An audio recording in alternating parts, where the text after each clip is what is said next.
رات کی نماز اور معمولات میں بہت ناغہ ہو رہا ہے، بہت کوشش کر رہا ہوں لیکن حل نہیں ہو پا رہا، یہاں تک کہ 100 کے قریب وتر قضا ہو چکی، دعا بھی کیجئے، معقول حل بھی ارشاد فرما دیجئے۔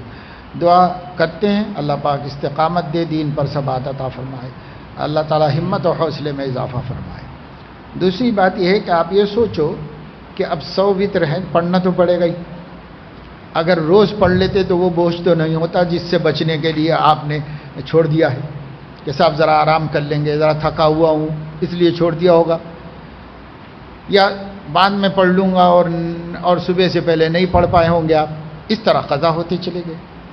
اب یہ جو قضا ہو گئے وہ جس تھوڑی سی اراحت کے لیے آپ نے قضا کیا تھا، اب 100 پڑھنا زیادہ آسان ہے، 100 دفعے کی وتر 300 رکعتیں پڑھنا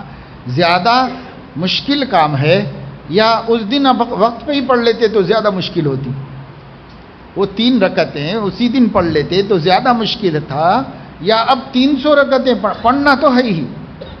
امام ابو حنیفہ رحمۃ اللہ علیہ فرماتے ہیں مدت العمر میں اس کی ادائیگی لازم ہے، پڑھنا ہی ہے واجب نماز، تو جب پڑھنا ہی ہے تو وقت پہ پڑھ لیں، وقت پہ پڑھ لینے میں 2 3 5 منٹ اور بڑھ جائیں گے آپ کے۔ جب آپ نے عشاء پڑھ لی ہے 10 منٹ لگے، وتر بھی پڑھ لیں گے تو 5 منٹ اور بڑھیں گے، 3 منٹ بڑھیں گے، کیا بڑھے گا اس میں؟ تو یہ 3 منٹ کی زحمت سے بچ کر کیا کمال کیا کہ 300 رکعتوں کی ذمہ داری سر پہ آ گئی، تو کون سا کمال ہوا ہے؟ اور نفس کو کیا راحت ملی، کیا سکون ملا،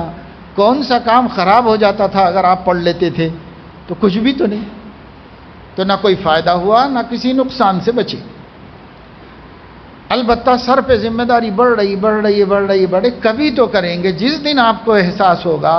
کہ مجھے اب اللہ کے سامنے یہ لے کے نہیں جانا ہے، کرنا ہی تو پڑے گا، اور نہیں کریں گے تو لے کے جائیں گے، جواب دینا پڑے گا